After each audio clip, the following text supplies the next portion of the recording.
И последняя тема у нас будет по вопросам питания, это диеты. Да? У нас много разных идей по поводу диеты и все остальное. Ну, давайте так, будем честны. Человек у нас примат, тело построено так, что ему нужно больше зеленой, растительной пищи. Мы видим это, что когда у нас растительная пища уменьшается в организме, у нас начинаются проблемы.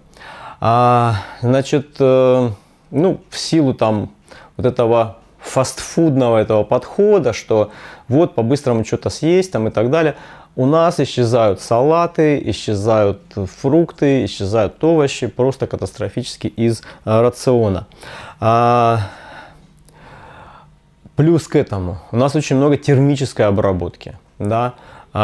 При термической обработке, значит, и при недостатке фруктов и овощей у нас получается, что мы недополучаем того, что мы называем растительные волокна. Или клетчатка еще называется. Или, строго говоря, это целлюлоза. Да? То есть, как бы вот эти волокна, все, ну, вот я говорил уже, что клетки животных, они, оболочка там практически никакая, да?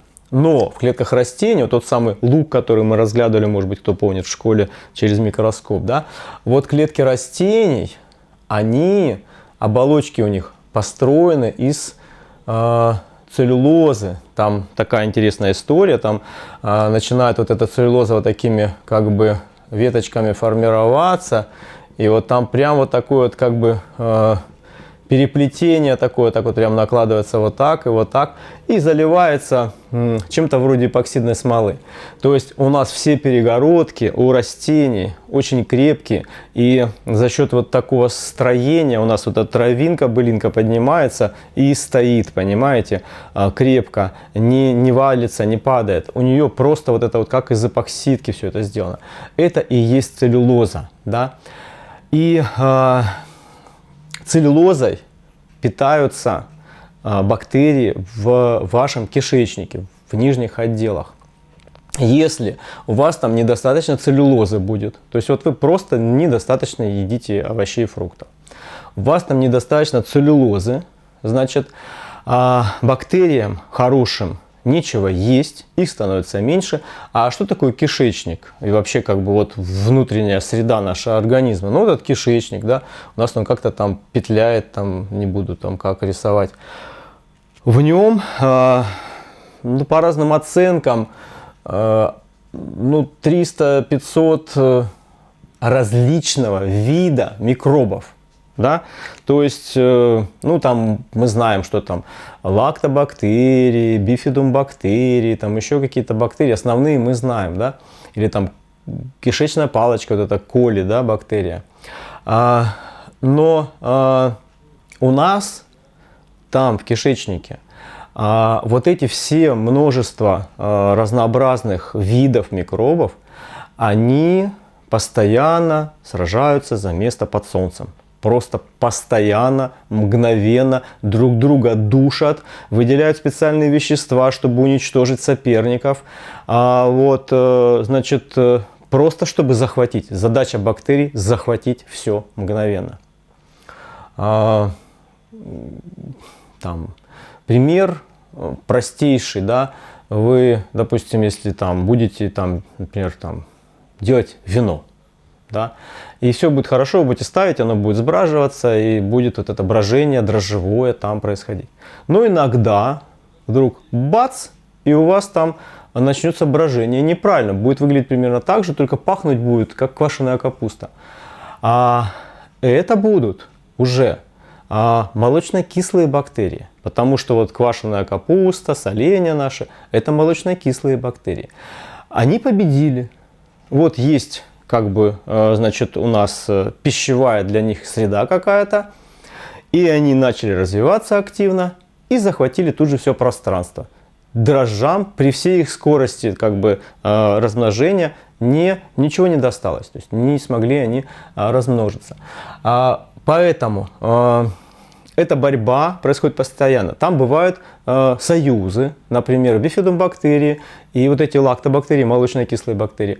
Они в союзе, да, вместе с ними сотрудничают еще пропионово-кислые, например, бактерии.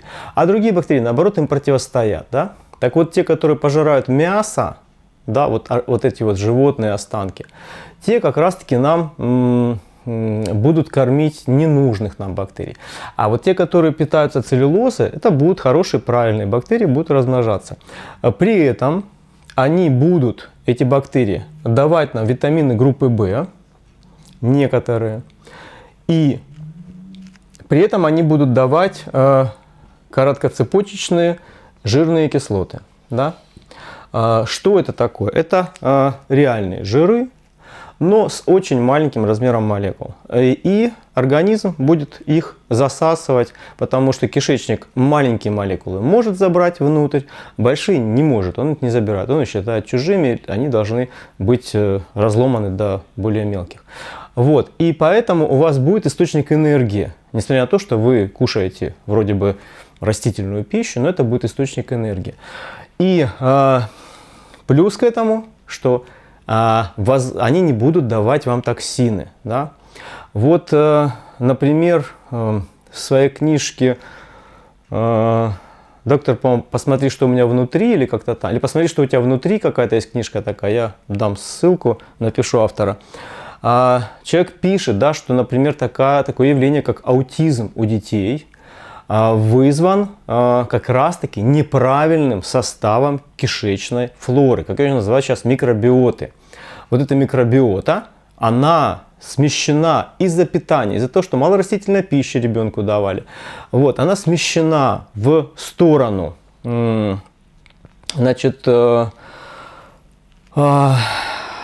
другую сторону, и развиваются патогенные бактерии. Они выделяют токсины. Эти токсины впитываются организмом, попадают просто в мозг и просто этого ребенка тиранят. Он просто отравлен ядами все время. Конечно, никто себя не чувствует хорошо, когда он отравлен ядами.